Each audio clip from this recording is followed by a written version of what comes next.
Jeudi 16 juin 2022, mesdames, messieurs, bonjour. Bienvenue au tribunal de l'actualité de ce jour qui se penche sur le détournement des 14 camions-citernes mardi dernier dans la région de l'Est, ainsi que la visite du chef de l'État à Seitenga pour terminer avec le MENAPLN, donc le ministère de l'Éducation nationale et de la promotion des langues nationales, qui plaide auprès des promoteurs d'enseignement scolaire pour une non-augmentation des frais de scolarité à la prochaine rentrée en invoquant leur patriotisme. Voilà camper le décor des trois sujets enrôlés ce matin avec la complicité des deux juges au siège que sont Geoffroy Vaha à qui nous disons bonjour. Bonjour Président, bonjour auditeurs et téléspectateurs. Merci, avec également la complicité de Inoussa Ouedraogo, juge au siège et directeur de publication de Bendré. Bonjour Monsieur Ouedraogo. Bonjour Président, bonjour aux téléspectateurs, aux auditeurs. Bonjour.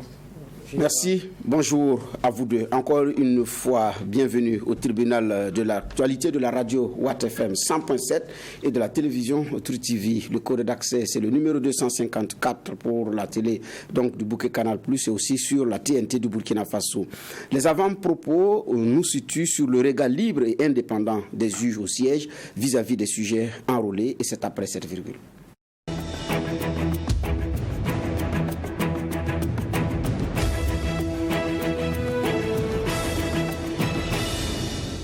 Les avant-propos, c'est parti avec le juge Ouedraogo.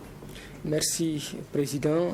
Ce matin, moi, je voudrais évoquer la saison de pluie avec notamment ses conséquences que sont l'augmentation du palu et en lien avec les probables inondations du fait justement des caniveaux qui sont souvent bouchés. J'ai surpris il y a quelques jours une dame qui déversait devant sa propre porte dans le caniveau des ordures parce que simplement il pleuvait. Et pour elle, donc, l'eau allait amener les ordures, mais les amener où? C'est pour aller boucher le passage de l'eau devant certains domiciles. Et ce type de comportement-là, je vais ici et inviter les populations qui s'adonnent à ce type de comportement à arrêter, parce que non seulement leur acte posé est incivique, mais en plus cela contribue à augmenter le taux de malades donc de palu. Et c'est l'occasion donc de souhaiter aussi prompt rétablissement à tous les malades de palu en ce moment et inviter les uns et les autres à se protéger parce que le paludisme est là et ça fait rage. Merci, juge Ouedraogo. Juge Vaha maintenant pour vos avant-propos ou votre avant-propos. Oui, merci Président. Ça sera un avant-propos et cela va me conduire au Mali. On sait ce qui se passait avec le G5 Sahel, le Mali qui menaçait donc de se retirer. Je pense que ce n'est plus une menace, cela est mis à exécution parce que selon une note signée du mardi dernier, donc le 14 juin, signée des mains du chef d'état-major des armées donc du Mali, il a prononcé le retrait des soldats maliens, des troupes du G5 Sahel. Donc, pour ce qui est du pan ouest, donc avec la Mauritanie, ils vont rentrer, celui du pan centre, ils vont être redéployés. Et en gros, c'est dans 2 semaines, c'est-à-dire au plus tard 1er juillet, tout est fait, tout est fini et c'est donc acté. C'est en gros 1400 soldats sur les 5000 de que compte le G5, les soldats du G5 Sahel. Donc, on se rend compte que c'est vraiment mort. C'est-à-dire que l'affaire, elle est vraiment terminée. Déjà même avec la menace de se retirer, quand vous regardez la carte de la composition, ça devenait déjà très compliqué. Avec un Mali qui se retire, ça veut dire que la Mauritanie, elle est isolée là-bas. Vous avez après Niger à côté et les autres pays. Donc, ça ne pouvait plus fonctionner. Et quand on regarde, l'œil du cyclone, c'est bien le Mali. Donc, c'est de là que beaucoup de choses venaient. Donc, il fallait... ils avaient un rôle, en tout cas très important à jouer. En même temps qu'ils étaient beaucoup inquiétés par la cause commune pour laquelle on a fédéré nos actions, c'est-à-dire la question du terrorisme. Mais il y a eu aussi, quoi qu'on dise, il faut le rappeler, quelques quelques rapprochements qui ont été tentés, notamment le Tchad qui avait fait des missions au Mali, on s'en souvient, mais ça n'a pas apparemment prospéré, et même le Tchad qui avait tenté aussi de voir avec les autres pays du G5 Sahel afin que, il y ait un juste milieu qui soit trouvé. Une présidence qui logiquement devrait échouer au Mali et qui depuis est en train de tourner et qui est en train de traîner. Selon certaines indiscrétions, c'est le Niger qui était vraiment contre. Le Mali c'est assumé parce que là maintenant ce que le Tchad est en train de faire, c'est un peu le médecin après la mort. Vous tournez, il y a même une rencontre qui doit se faire notamment à Bamako, ça ne se fait pas. Et quand le Mali se fâche, vous tentez de rattraper les choses avec une autre rencontre que vous initiez cette fois-ci pour la Mauritanie, c'est-à-dire vraiment que pour ce qui est de la question malienne et des intérêts du Mali, bon, et des problèmes qui sont posés par le Mali, vous tranchez en même temps que vous ne voulez pas aller à Bamako. Donc c'est vraiment dommage pour ce qui est en train de se passer, parce que c'est dommage, quand je le dis, c'est dommage pour nous, aussi Burkina, c'est dommage pour le Niger, pour le Tchad, pour tous ces pays-là, et c'est dommage aussi pour le Mali, parce qu'on ne peut pas remporter cette guerre-là seul, ce n'est pas possible. C'est vrai que le Mali est dans une affirmation de beaucoup de choses dans tous les cas, mais quoi qu'on dise, pour ce qui est ce qui s'impose à nous aujourd'hui, à savoir fédérer nos forces, c'est quelque chose qu'on aurait pu éviter. Maintenant, le G5 lui-même avait beaucoup de problèmes dès le départ. Tant que les choses ne sont pas pensées forcément par nous, parce que quand on regarde, il faut le dire la vérité, il faut le dire de façon très claire, on a l'impression que le chef de file, celui qui porte ce projet-là, c'est toujours la France qui est derrière. Donc, tant que ça ne vient pas forcément de nous, et que ce n'est pas nous qui sommes vraiment impliqués, ça sera toujours difficile. Merci à vous deux pour vos avant-propos. Maintenant, nous allons véritablement enrôler les sujets. Et nous commençons par ce qui s'est passé hier entre stupéfaction, indignation et beaucoup d'interrogations sans réponse. Les Burkinabés ont appris que 14 camions-citernes transportant du carburant ont été détournés dans la région de l'Est, plus précisément entre sur l'axe Kantiari et Matiakwali, aux encablures de Namungu. Donc, qu'est-ce qui s'est réellement passé? Ce n'est pas la première fois que des camions-citernes soient détournés sur le territoire burkinabé, mais cette fois-ci, il faut dire que le nombre est grand, 14. Il y en a eu 1, 2, mais cette fois-ci, il y a jusqu'à 14 camions-citernes qui ont été détournés et qui étaient également conduits par, selon les informations, des chauffeurs d'autres nationalités, donc de pays voisins. Que s'est-il réellement passé? Juge Vaha, détournement, livraison, ce sont autant de questions que le Burkinabé se pose. Acte terrorisme ou bien livraison en bonne et due forme, quand on sait que effectivement le carburant constitue également un nerf de la guerre dans cette lutte contre le terrorisme. En tout cas, on doit de se poser beaucoup de questions quand on voit ce qui est en train de se passer. Et puis, bon, la zone, on se dit que c'est un bon désert. Vous savez, j'écrivais hier, c'est pas 1, ni 2, ni 3, c'est quand même 14 camions-citernes. C'est pas rien. Jusqu'à 14 camions, c'est quand même assez fort. Maintenant, dans la guerre contre le terrorisme dans laquelle nous sommes, est-ce que c'est des choses qu'on peut se permettre? Je disais, on n'a pas besoin de faire une école militaire pour savoir que la première des stratégies, c'est isoler l'ennemi. L'isoler, c'est quoi? C'est empêcher qu'il soit approvisionné de quelque façon que ce soit et pour quelques éléments que ce soit, qui soient vitaux pour lui. Ils ne peuvent pas continuer de faire la terreur là sans qu'ils se transportent, soit à moto ou dans des blindés qu'ils ont repris quelquefois à nos forces et tout.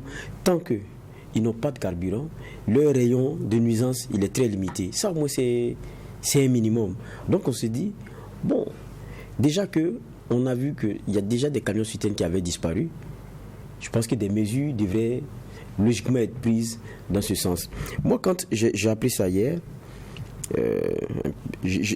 ça m'a rappelé beaucoup de choses, parce qu'il y avait, quand on se rappelle, 2 camions-citernes qui avaient été détournés sur l'axe Kaya-Dori. Oui. C'était précisément à Piscila, puis Tougouri. Quand vous regardez, il y avait un conseil des ministres juste après, parce que ça c'était le 18.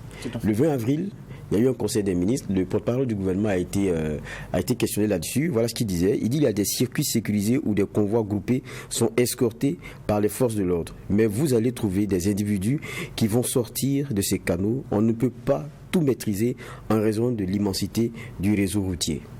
C'était les explications que nous donnait donc, le porte-parole du gouvernement. Donc ça veut dire quoi? Il y a un dispositif en termes de sécurité qui est mis pour pouvoir leur permettre, en toute quiétude, pour ceux qui doivent transiter sur notre sol, de pouvoir passer des zones qui sont un peu compliquées.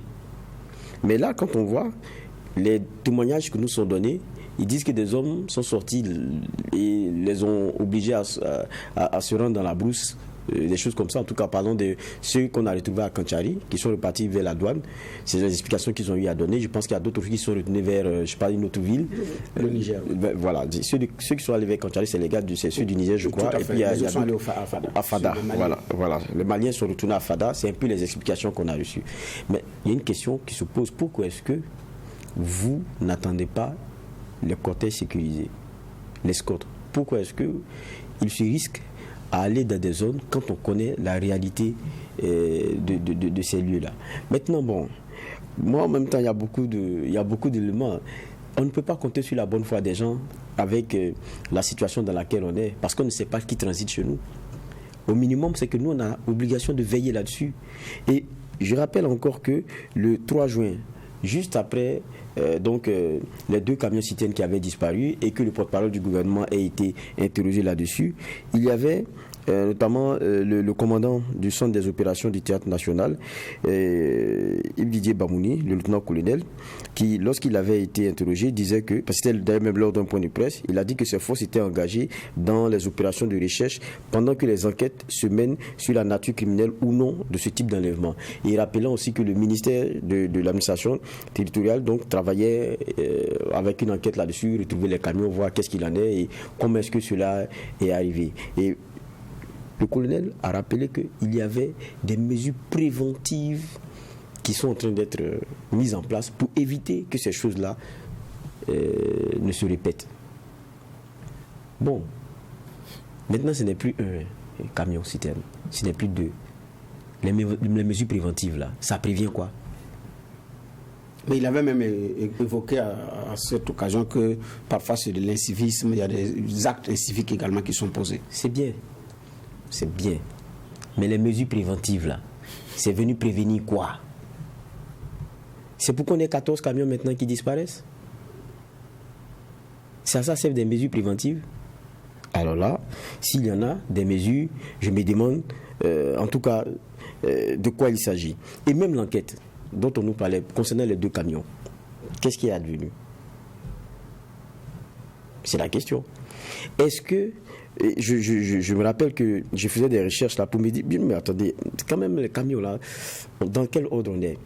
Lorsque, en 2021, c'est-à-dire rien que l'année passée, à la période, il y avait une saisie, c'était un camion citerne de 67 000 litres en gros. Ce que les douaniers nous disaient, c'est que le camion citerne de 67 000 litres qui avait été saisi là, parce qu'il était destiné clairement à venir faire de la fraude, c'est-à-dire que vendre son truc et puis partir. Mais c'était au moins 40 200 000 francs CFA que le monsieur devrait se faire avec un camion citerne. Vous voulez qu'on compte sur la bonne foi des gens qui traversent ici? C'est 40 millions. Ça, c'était l'année passée. Le carburant, il est devenu plus cher aujourd'hui. Les terroristes, c'est des gens qui ont de l'espèce sonnante et trébuchante. Ça peut être un business. On ne peut pas s'asseoir, compter sur la bonne foi des gens, se dire non, ils ne vont pas faire ça. C'est pas ça. On a un territoire sur lequel on doit veiller. Maintenant, ok, on ne le contrôle pas entièrement, mais on a mis des dispositions pour qu'il y ait un genre d'escorte et que nous aussi on puisse contrôler les choses. Maintenant, celui qui ne se met pas dans l'escorte, qui prend son camion tout seul et puis il s'en va et il nous revient pour dire que non, on m'a pris, on m'a mis dans la brousse et puis bon, c'est fini, c'est comme ça. Ça va continuer. Donc on va se contenter des explications pareilles sur la base d'une bonne foi. Je me pose beaucoup de questions en tout cas. Qu'est-ce que nous on veut? Et puis, toutes les mesures dont on nous a parlé, à quoi elles ont servi? Parce que 14 camions qui disparaissent comme ça, mon Dieu. Alors, juge Ouedraogo, la SONABI, la nationale de distribution des hydrocarbures, à sa tête maintenant est militaire. Pour certains, la nomination de ce militaire, en remplacement du professeur Dissa, venait comme une solution au détournement parce qu'un bon militaire, il sait profiler des stratégies. Alors, ici, c'est 14 camions qui ont été détournés. Alors, est-ce déjà un aveu d'échec où monsieur n'a pas encore eu le temps de dérouler sa stratégie préventive, évoquée certainement par le lieutenant-colonel Bamouni, rappelé ici par le juge Vaha? Non, je pense que ce qui arrive ne peut pas être attribué à ce militaire-là. Ce n'est pas son échec à lui, mais c'est l'échec de l'ensemble de notre dispositif sécuritaire. que dans un pays en guerre, que 14 camions disparaissent comme ça dans la nature, alors que d'autres camions avaient disparu de par le passé et qu'on nous avait promis effectivement que des recherches étaient en cours. Mais on ne peut que se poser des questions, on reste sans voix. Est-ce que notre niveau de décrépitude a atteint ce niveau-là où 14 camions peuvent disparaître? Ça veut dire qu'on était conscient qu'on était en danger depuis quelques années, mais de là à arriver à ce niveau-là, ça questionne et ça fait peur.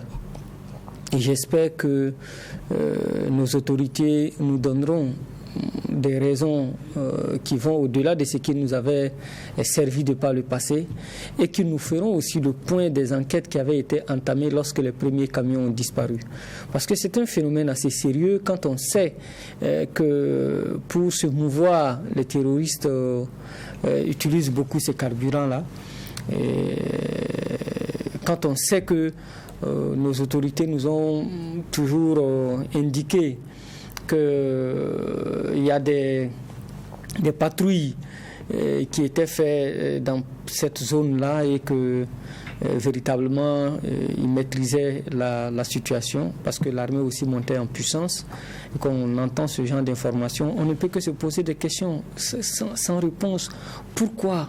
C'est le pourquoi. Où est l'armée de l'air? Qu'est-ce qu'elle fait? Est-ce que on ne peut pas vraiment survoler la zone pour vérifier, pour regarder comment on peut nous convaincre qu'il n'y a pas de la complicité? Et puis, les camions en question, comme je l'ai dit la semaine dernière ici, mais ils traversent des checkpoints. Ça veut dire que les camions qui passent là, on ne sait pas quelle est l'immatriculation, quelle est sa destination, et on ne peut pas leur dire vous ne pourrez pas partir parce qu'il y a telle ou telle route qui n'est pas totalement sécurisée, ou pourquoi on n'attend pas les escortes. Ce n'est que des questions qu'on peut se poser et on espère obtenir les réponses, en tout cas le plus tôt possible pour être situé, mais cette situation-là appelle encore à plus de vigilance de la part des forces de défense et de sécurité, de la part des populations elles-mêmes, mais aussi de la part des propriétaires des transporteurs, c'est-à-dire les propriétaires de camions. Comment c'est possible? Et on ne peut qu'à ce stade-là faire des supputations en se disant que bon, c'est probablement une livraison. Et si c'est le cas, qu'est-ce qu'on fait des propriétaires de ces camions-là? Parce qu'on doit pouvoir les tracer et les identifier. Et si on identifie les propriétaires, même si certains ne sont pas burkinabés, on doit pouvoir quand même les entendre et savoir comment ça s'est passé. Les chauffeurs également, pareil. Mais comme dans ce pays, les enquêtes, on les fait toujours, mais ça n'aboutit pas, on ne voit jamais les résultats des enquêtes. Vous pouvez me croire, juge Bougman, on fera des enquêtes, mais on ne trouvera personne qui a fait ça. En tout cas, on n'a pas encore une réaction officielle, mais tout porte à croire que ces chauffeurs sont repartis chez eux parce qu'il a été dit qu'ils ont été déposés sur le goudron selon les informations.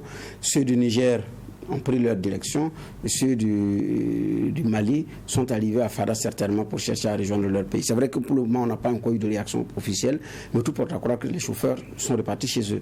Alors, comment est-ce que l'enquête pourrait se dérouler dans ces conditions, vous qui évoquez une possibilité d'enquête?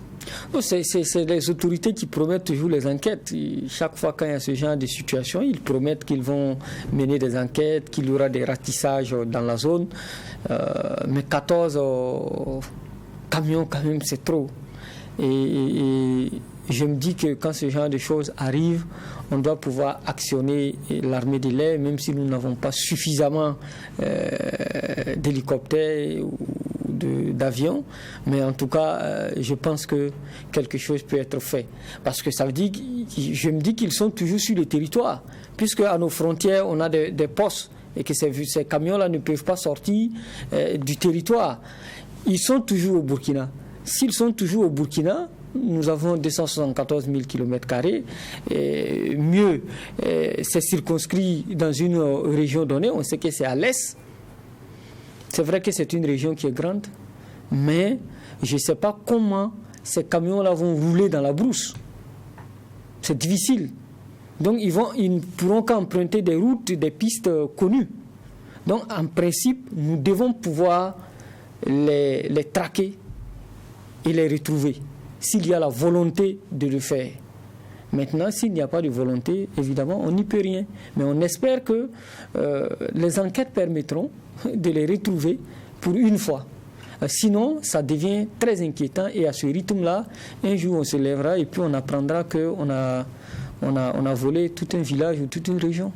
Oui, effectivement, juge Val, 14 camions citernes, c'est beaucoup. Ils ne peuvent pas rouler, parce que c'est de gros gabarits, ils ne peuvent pas rouler quand même dans la brousse.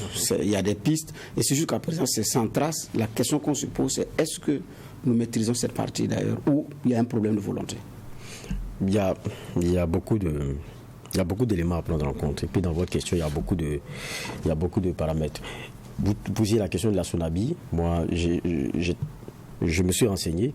Déjà, c'est pas des camions de la Sonabi. Non, pas du tout. C'est pas des camions de la Sonabi. Donc, ils ne sont pas liés. Ça veut dire que c'est pas eux qui gèrent ça. C'est loin d'eux. Voilà. Donc, c'est ça aussi, il faut le dire de façon très claire. Donc, il s'agit de camions qui transitent sur notre sol et sur notre territoire. Ou bien qui avaient même comme destination, c'est pas notre territoire. Moi, j'ai un problème. C'est que même si la zone, on ne la maîtrise pas entièrement, mais à partir du moment où il y a des convois sécurisés qui sont organisés avec des escortes, ça veut dire qu'il y a un problème que par vous-même, vous décidiez de prendre une voie connue, difficile et, contrôlée par des terroristes. Quelle est la motivation? Étant entendu que ce que vous transportez, c'est d'abord riche de par sa valeur intrinsèque et puis de par ce que cela représente pour les terroristes. Donc, ne serait-ce que pour cela, vous ne pouvez pas risquer votre vie comme ça. Donc, il y a des questions légitimes qu'on se pose. Maintenant, un autre élément, c'est est-ce qu'il y a une obligation à attendre l'escorte ou bien à être escorté? Parce que ça aussi, il faut qu'on le dise maintenant. Si chacun peut, s'il veut, être dans des convois sécurisés ou pas, il y a un problème. Donc ceux qui décident de ne pas être dans des convois sécurisés, donc on retrouvera leur carburant où on veut et on n'aura que nos yeux pour pleurer. On ne peut pas venir sur ce territoire-là avec la guerre dans laquelle on est et puis permettre que chacun aille où il veut et puis après on le dépose au goudron et puis il vient nous dire que non, on lui a forcé la main pour conduire le camion citerne dans la brousse. Je pense qu'il y a un problème quand même. Et ça, c'est un peu trop facile. Que nos autorités nous disent qu'est-ce qu'ils mettent comme dispositif pour qu'il y ait un genre de couloir sécurisé pour ces camions qui traversent notre territoire. Est-ce que le Burkina pourra faire ce couloir sécurisé sans aussi la collaboration des autres pays, parce que ces camions quand même ont traversé des frontières? Mais quand ils arrivent à partir de nos frontières, vous parlez de quelle collaboration avec? Qu'ils nous préviennent à chaque fois qu'un camion doit rentrer. Ils arrivent à notre frontière, il faudrait qu'on ait des couloirs sécurisés. On sait un peu plus ou moins quels sont les circuits qu'empruntent ces camions citernes-là. Je crois que c'est de ça qu'il s'agit. Donc ça doit être organisé. Si on ne veut pas retrouver des camions citernes aux mains des terroristes, il faudrait que ce soit des couloirs organisés. À partir du moment, et je le dis encore, le 20 août, c'est pas le 20 août, c'était le 20, c'était avril, quand c'était pas le 18 avril, le 20 avril, lors du Conseil des ministres, juste après, le porte-parole du gouvernement nous a dit qu'il y avait des convois sécurisés, et qu'il y avait des escortes pour ça, et que certains petits malins préféraient esquiver. Mais est-ce qu'on doit permettre que quelqu'un esquive? S'il esquive, c'est qu'il doit venir répondre. Je crois que ça doit être simple. Il y a une escorte, il y a une organisation qui est mise en place. Si vous passez outre, ne venez pas pleurer, nous dire que non, vous êtes allé et puis on vous a fait ceci. C'est un peu trop facile. C'est sa parole contre qui? Parce qu'il accuse qui? Des terroristes. On va aller là-bas pour leur demander. On ne peut même pas. Donc on va se fier à la bonne foi du témoignage qui nous est donné. Non, il y a un principe qui est établi, vous le suivez. Si vous ne le suivez pas, soyez prêts à subir les conséquences de l'acte que vous posez. Parce que c'est très, très dangereux les conséquences de ce qui est en train de se faire. Les 14 camions, après, c'est du pain béni. C'est du pain béni pour eux. Et est-ce qu'on peut laisser la chose se faire ainsi?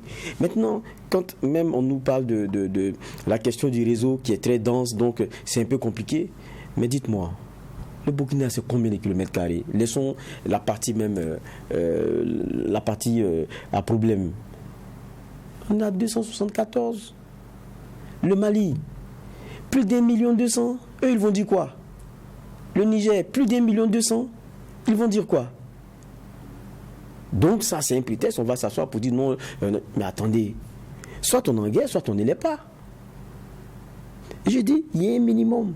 Si vous laissez les gens s'approvisionner, alors que vous savez que c'est un problème, après, ne pas pleurer.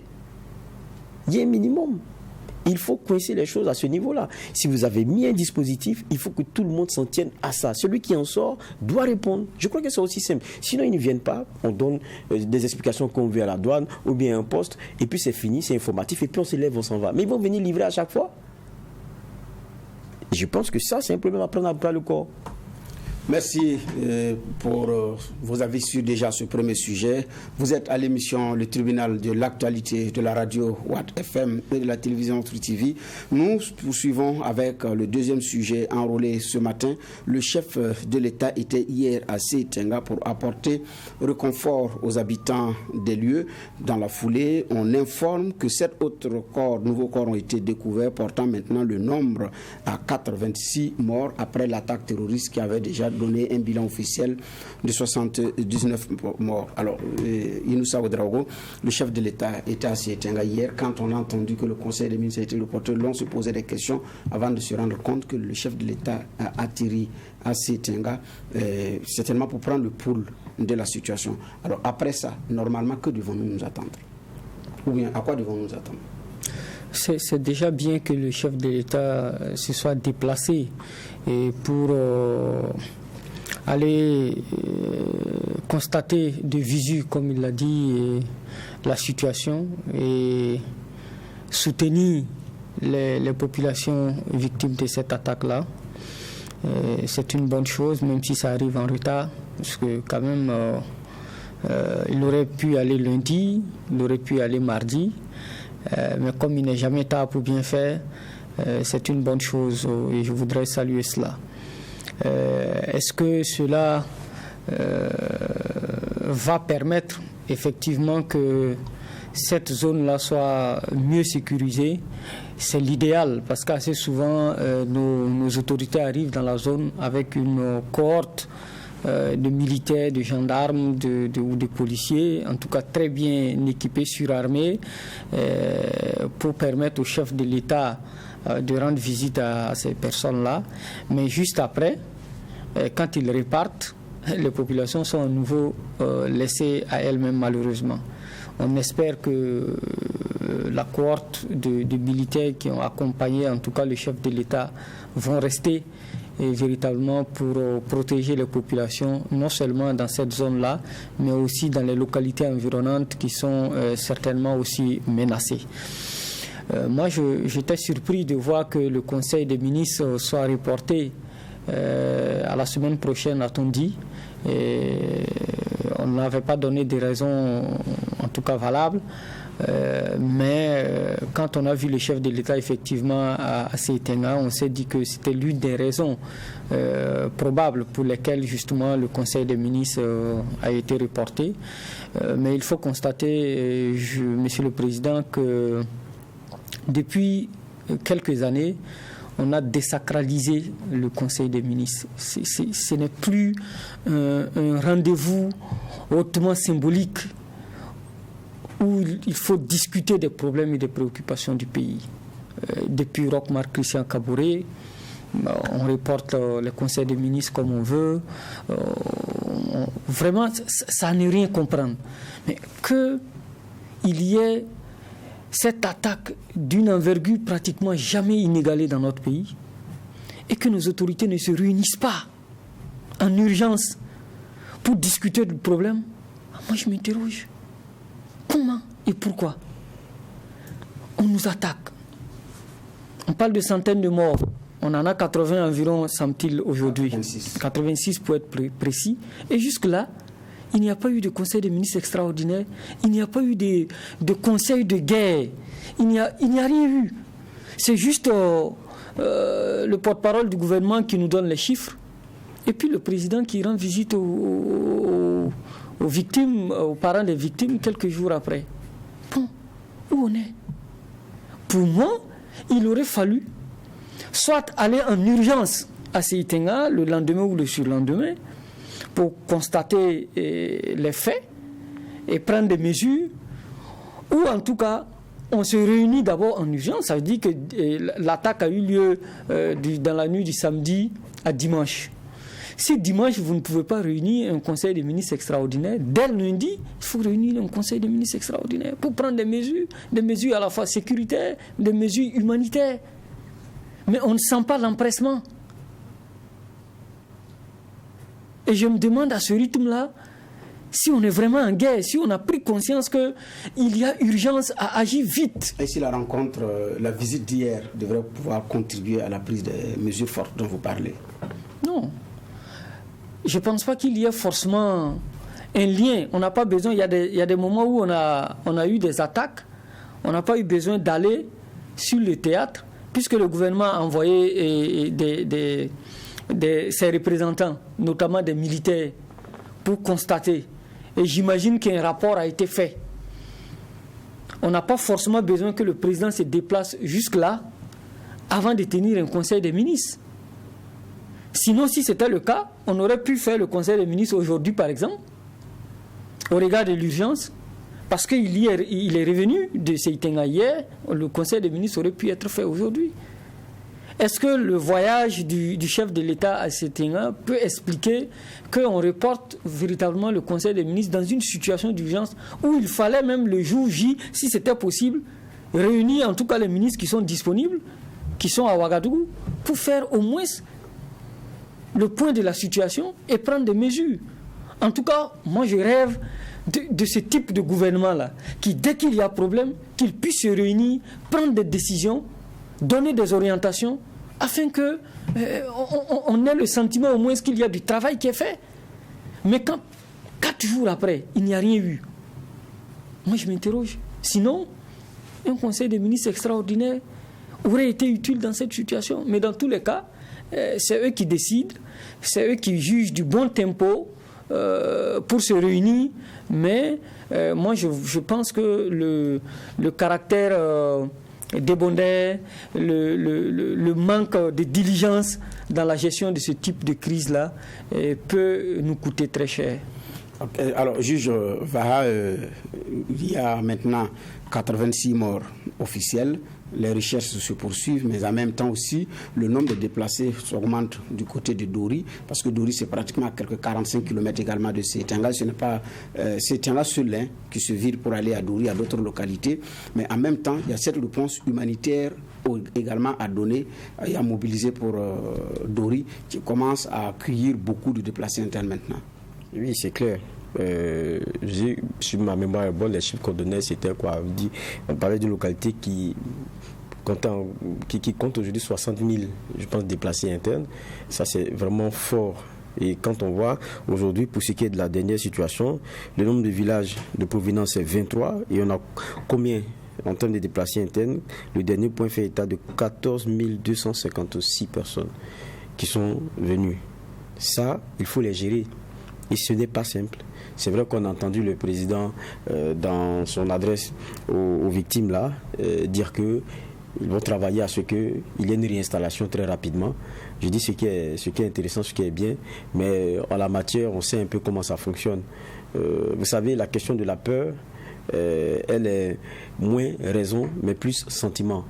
La plupart des gens qui fuient, c'est parce qu'ils ont bien vu des gens qu'on a tués, des gens qu'on a blessés, ou bien entendu des témoignages.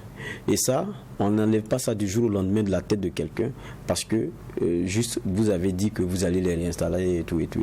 Ils vivent un quotidien. C'est celui de personnes qui sont en train, dans la résilience, de faire face aussi, quoi qu'on dise, à des personnes qui veulent en découdre avec eux, qui viennent leur donner des messages chaque semaine, leur dire, bon, écoutez, maintenant ça sera comme ça, et après ils disparaissent. Ils reviennent après deux semaines après, ils font la même chose.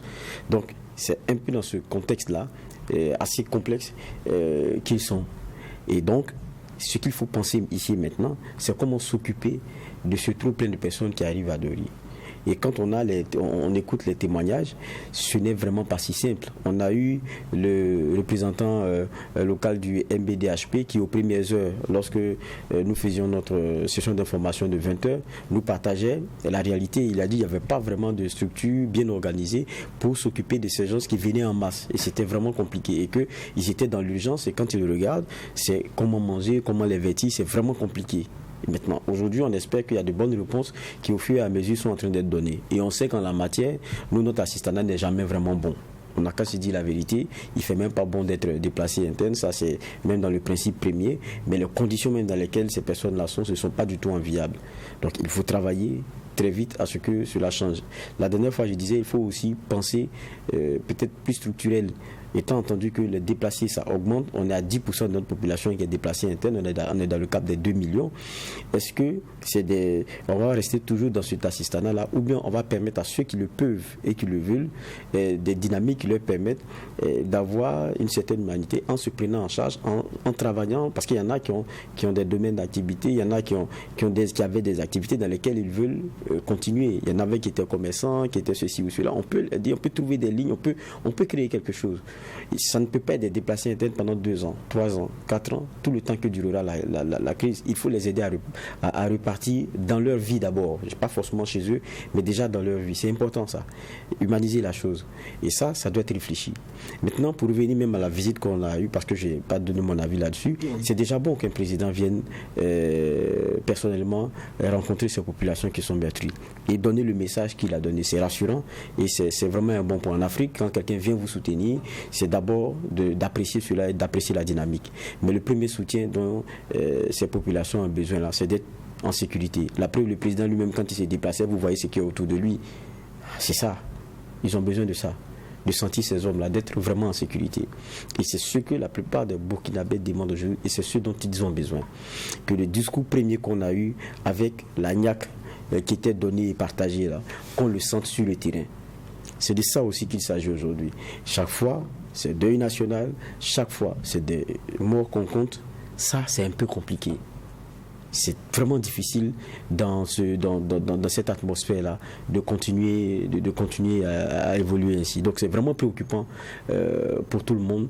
Vivement qu'on sente cette inversion-là. Vivement qu'on sente que sur le terrain-là, ça bouge. On a maintenant un commandement du théâtre des opérations nationales qu'on a mis en place et tout. Même quand vous voyez la communication qui est faite sur ce qu'on a, par exemple, quand vous prenez le cas de Seitenga, on a un point de presse, vous venez voir un porte-parole du gouvernement, c'est un civil qui vient, qui s'assoit, qui parle de choses. Je suis désolé, mais c'est un civil. Il n'est pas dans le cœur des choses militaires. Même sur ce plateau, il nous a dit ici, les gens du MPSR, je ne le connais pas. Je suis désolé. Mais le MPSR est aujourd'hui la machine militaire politique qui gère ce pays-là. On a un gouvernement, et ça on le craignait lorsqu'on le disait depuis en termes d'analyse. C'est vrai qu'on a un gouvernement, mais il risque d'avoir un véritable bicéphalisme, où il y a peut-être un gouvernement, mais il y a des décisions qui sont prises dans un autre cercle, et les façons d'opérer qui sont faites autre part. On n'est pas face à des personnes qui ont été élues et qui ont un gouvernement qui a à charge de mettre en branle ce qu'ils ont présenté au Burkinabé avec une vision et tout. Ils sont venus parce qu'ils disent qu'il y a des insuffisances sur un certain nombre d'éléments. C'est des militaires. Et ce qu'ils apportent, c'est la réponse militaire. Je ne pense pas que ça se décide avec le gouvernement qu'on a ou quoi que ce soit. Et quand les explications doivent arriver, très souvent, on a un porte-parole qui est là avec 2 militaires autour et après, il est voué un peu aux gémonies. Parce que tout ce qu'il dit, tout ce qui est passé au crible. Ça allait être intéressant que sur ces périodes-là, puisqu'on a un commandement des opérations sur le théâtre national, il faudrait qu'on ait des personnes qui soient sur ce terrain-là, qui maîtrisent ces choses, qui nous fassent le vrai point. Je pense que ça aussi, c'est de la dynamique de la vérité qu'on nous doit. Elle doit assumer sa communication sur ces choses-là. On a l'impression que quand c'est mauvais, on se cache derrière. Quand c'est bon, on vient, on se décore. Et puis là c'est vous tous qui êtes là, les militaires, on vous regarde. Non, communiquez sur ce que vous faites et même sur les expériences que vous avez. Et pour moi, ça, c'est très important. Merci, juge Vaha, qui boucle ce sujet. Nous allons partir maintenant pour l'enrôlement du dernier sujet de ce matin. Le ministre de l'Éducation nationale, de l'alphabétisation et de la promotion des langues nationales a adressé une lettre aux différentes fêtières de l'enseignement privé, à tout promoteur d'établissement privé, avec un objet augmentation abusive des frais de scolarité. Dans ce courrier, il est dit: dans la quête permanente d'une éducation de qualité au profit de tous les enfants, l'État burkinabé, à travers le ministère de l'Éducation nationale, de l'alphabétisation et de la promotion des langues nationales, en abrégé MENAPLN, a donné une place importante à l'initiative privée.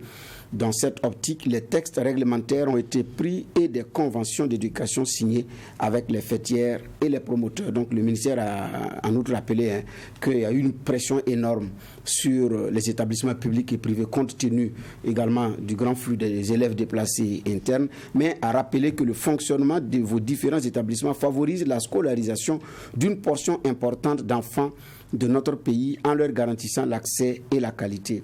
C'est pourquoi je vous exhorte à poursuivre votre engagement à accompagner l'État et en ne prenant sous aucun prétexte des mesures tendant à l'augmentation des frais de scolarité qui constitueraient un obstacle à l'accès à vos établissements dans un contexte national globalement difficile. Ceci aurait pour conséquence la déscolarisation de beaucoup d'enfants, dont les déplacés internes, et susciterait des tensions au sein des ménages déjà éprouvés.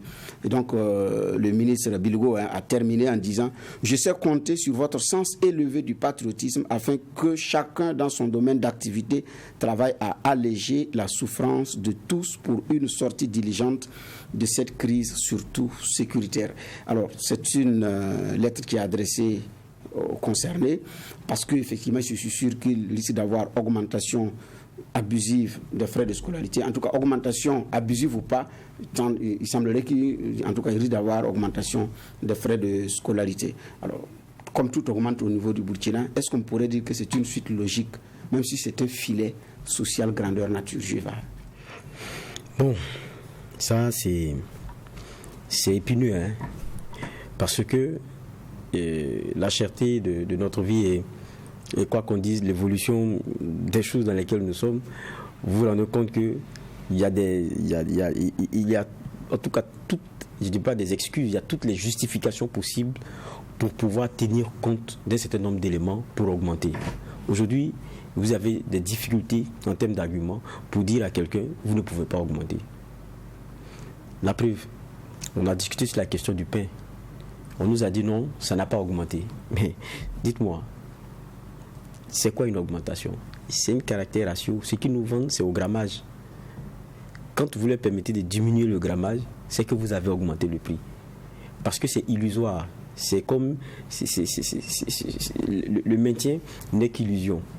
Parce que le ratio avec le grammage, lui, nous montre qu'il y a eu une augmentation, et c'est clair. Et qu'on prétexte de ce que avant le grammage n'était pas respecté. Donc, au contraire, on aura un grammage plus intéressant. C'est même une fuite en avant, parce que si vous-même vous reconnaissez que ce qui était imposé n'était pas respecté, que maintenant ça sera respecté, c'est que vous-même vous ne respectez rien. C'est ça la réalité. Le transport. Vous avez vu, aller à la gare, c'est bien de faire des rencontres, de dire soyez patriotes. Le monsieur il a placardé sa chose. Si vous voulez payer, si vous voulez retourner. Les gens ils paient pour se faire transporter. Il y a beaucoup de choses dans notre... Même les petits jus. À la maison, comme pour ceux qui ont des enfants, vous venez, ils ont mis 50 francs dessus. Vous demandez pourquoi. Il dit: ah, chef, c'est pas moi. Chef, c'est pas moi. C'est la réalité de notre quotidien aujourd'hui. Mais dites-moi, si par patriotisme, on ne devrait pas augmenter, si c'est augmenter le salaire par patriotisme, les ministres là, ils ont tenu compte de quoi? Dans les explications qu'on nous a données. L'inflation. L'inflation là, c'est qui? C'est eux seuls. Les autres là, ça ne les touche pas. Et ils doivent être patriotes. Ceux qui prennent nos enfants et qui mettent les conditions infrastructurelles pour qu'ils puissent apprendre de façon intéressante là, ils ne sont pas touchés par ça. C'est ça? C'est que les ministres qui ça concerne. Donc là, il faut qu'ils soient patriotes. Il y a une logique. Il y a une logique à avoir. Il il y a, quand on veut impulser une dynamique, il y a un exemple à donner. L'enseignement, c'est d'abord par les actes. L'enseignement, c'est d'abord par soi-même. Sinon, ça allait être trop facile, on serait à l'église et on serait des prédicateurs. Non, ils n'ont pas donné l'exemple. Et là, ils n'ont pas de leçons de patriotisme à donner aux gens. Mais est-ce que c'est une raison? Mais c'est logique ou pas? C'est trop facile de dire à quelqu'un de s'appliquer à lui ce qu'il faut alors que vous-même n'avez pas été capable de le faire. Le contexte dans lequel ils se sont augmentés les salaires n'est pas bon. On n'a pas dit que ce n'est pas des choses qui pouvaient arriver. Et puis prétexter de ce que, même sous l'ancien régime, ils avaient commencé à penser à ça. Ils sont venus sur ce plateau, ils étaient deux, on leur a demandé. J'étais au ministère. J'ai dit, quand vous avez travaillé avec ça dans l'ancien régime, vous avez travaillé là-dessus, vous en étiez où? Ils n'ont pas été capables de nous dire où ils en étaient, parce qu'ils ne travaillaient pas dessus. Il n'y avait pas de façon pratique des éléments qui ont été donnés pour dire on travaillait, voilà les futuribes sur lesquels on était et tout et tout. Non, ils sont arrivés en un temps record, en quelques mois, ils se sont donné un salaire. Ce n'est pas bon dans le contexte dans lequel on est. Maintenant, après, quand vous avez fini ça là, vous venez dire quoi à qui? Que non, soyez patriote. Vous l'avez été. Il y a des ministres, quand vous leur posez la question, ils sont dérangés. On se parle là, ils sont dérangés. Ils n'ont pas de leçon à donner à quelqu'un. D'accord. Alors, juge Ouedraogo, en tout cas, il y a une menace à peine voilée dans cette lettre qui dit c'est pourquoi je vous exhorte à poursuivre votre engagement à accompagner l'État en ne prenant sous aucun prétexte des mesures tendant à l'augmentation des frais de scolarité qui constitueraient un obstacle à l'accès à vos établissements dans un contexte national globalement difficile. Alors, est-ce que ce qui n'a pas marché, parce qu'en général, il y a un cadre de concertation qui existe entre le ministère et les fêtières et puis les promoteurs, mais là, c'est à travers une note déjà que le ministère exhorte les uns les autres à ne pas faire. Est-ce qu'il faut comprendre que le dialogue n'a pas eu lieu ou bien n'a pas été suffisant? Bon, je pense qu'à un moment donné, c'est difficile de dialoguer. Juge a tellement bien dépeint la situation que je ne sais pas quoi ajouter. Sinon que de dire que, justement, quand on n'écoute pas les populations, quand on fait certaines choses en se disant que c'est nous qui sommes forts, c'est nous qui faisons ce que nous voulons, ça ne peut que donner cela. Et moi, ce n'est même pas...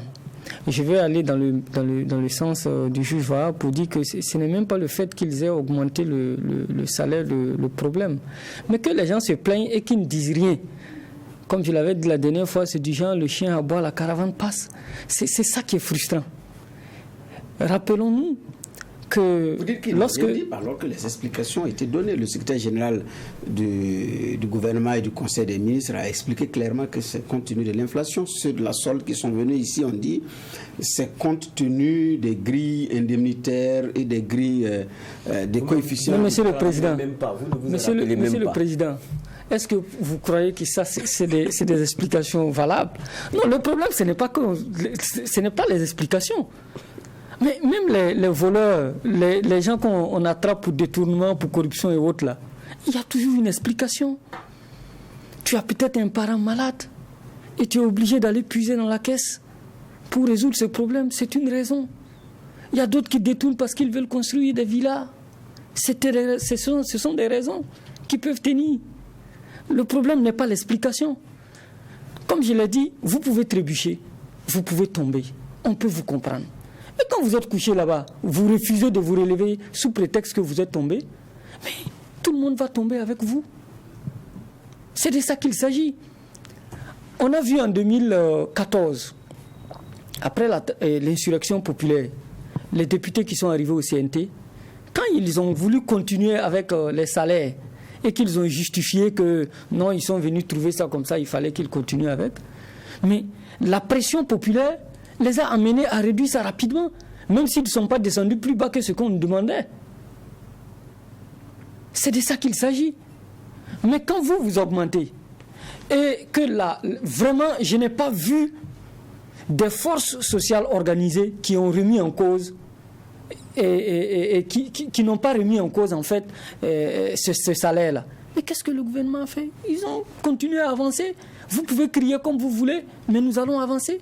Et aujourd'hui, effectivement, on dit à des promoteurs d'écoles, après que l'essence est augmentée, après que les transports aient augmenté, après que les prix des denrées de première nécessité aient augmenté, qu'on ait atteint une inflation de pratiquement 14%, qu'on vient de dire aux promoteurs d'école, vraiment au nom du patriotisme, n'augmentez pas, etc., etc. Non, moi je pense qu'il aurait plutôt fallu les rencontrer pour discuter avec eux.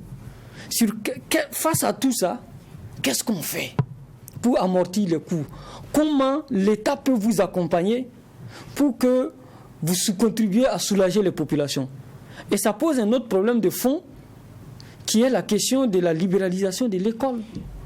On a privatisé l'école. Nos États se sont totalement désengagés. Et ce, depuis le programme d'ajustement structurel dans les années 90. Aujourd'hui, là, quand vous prenez Ouagadougou, la dernière grande école qui a été construite par l'État burkinabé date de quand? On a tout laissé au privé. Notre plus grand lycée au Burkina, on l'a pratiquement avant les indépendances. C'est le lycée Zenda qui a été fermé.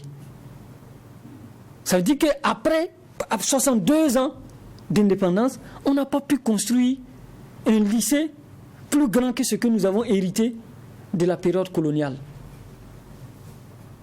Mais où on va?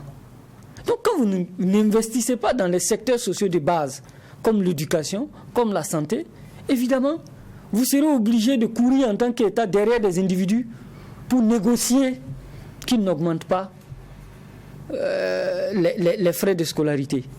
Et chaque année, c'est comme ça.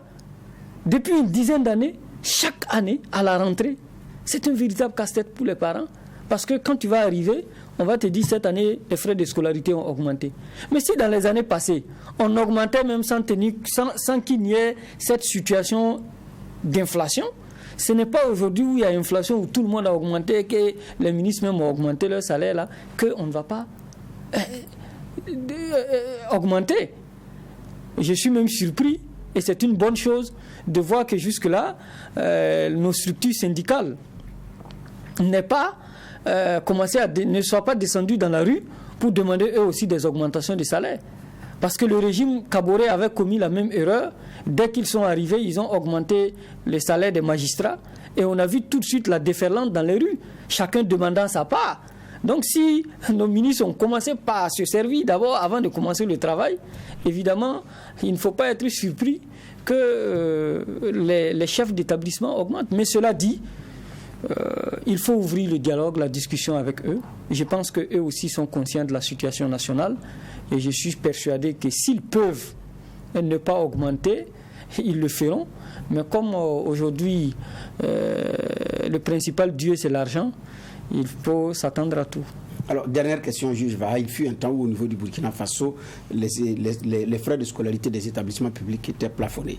Le secondaire, le primaire, le secondaire, premier cycle, du second cycle, c'était plafonné à un certain montant. Mais à un moment donné, le verrou a sauté et les établissements n'ont même plus les mêmes tarifs. Est-ce qu'il faut négocier pour revenir à des prix plafonnés raisonnables, supportables par l'établissement, parce qu'il y a aussi des charges incompréhensibles, ou qu'est-ce qu'il faut faire dans ces conditions-là? Mais moi, je pense aussi qu'on est dans un secteur qui est sensible, qui est celui de l'éducation, mais on est dans un domaine que nous oublions aussi souvent, qui est celui de l'entrepreneuriat. C'est des entrepreneurs dans un secteur qui est peut-être celui de l'éducation. Maintenant, quand vous regardez, même notre État a échoué à pouvoir maintenir les prix là où il voulait dans des éléments qui sont définis de façon très claire en termes de police pour eux. Quand on prend le prix du pain, il est encadré. Quand on prend celui comme on a dit, la farine de blé, là, c'est encadré. Je pense qu'il y a l'huile, voilà. Mais quand vous avez échoué, je pense le sucre plutôt, quand vous avez échoué avec les boulangers, c'est pas avec là où on est dans du libéral là que vous allez pouvoir taper du poing sur la table. Parce que les autres ont mis des éléments qui sont probants sur la table pour expliquer pourquoi est-ce qu'ils sont obligés d'y aller. Vous avez fait le bras de fer, alors que c'est encadré par des textes, mais vous avez été obligé de céder. C'est pas là où vous n'avez même pas tout le contrôle parce que c'est pas encadré, il n'y a pas une obligation bien calibrée là que vous allez pouvoir réussir. Et puis, vous le disiez tout à l'heure, ce n'est pas aujourd'hui qu'ils ont commencé à mettre la pression.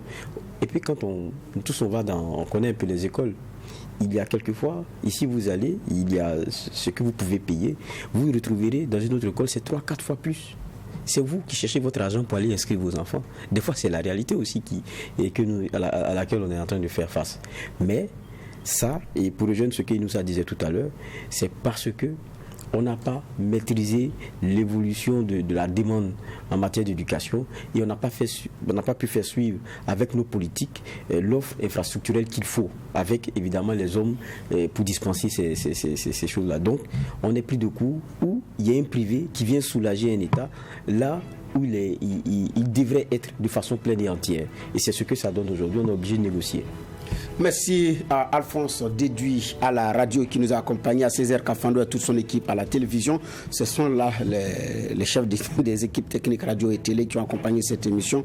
Vous pouvez suivre cette émission sur les plateformes Facebook en direct ou en replay sur YouTube et sur la radio Watt FM et la télévision sur TV. Point final de cette émission, le tribunal de l'actualité. Rendez-vous est pris demain pour la dernière convocation de la semaine. En attendant, portez-vous bien et surtout, restez connectés sur Watt FM et sur TV parce que nos programmes se poursuivent. Au revoir.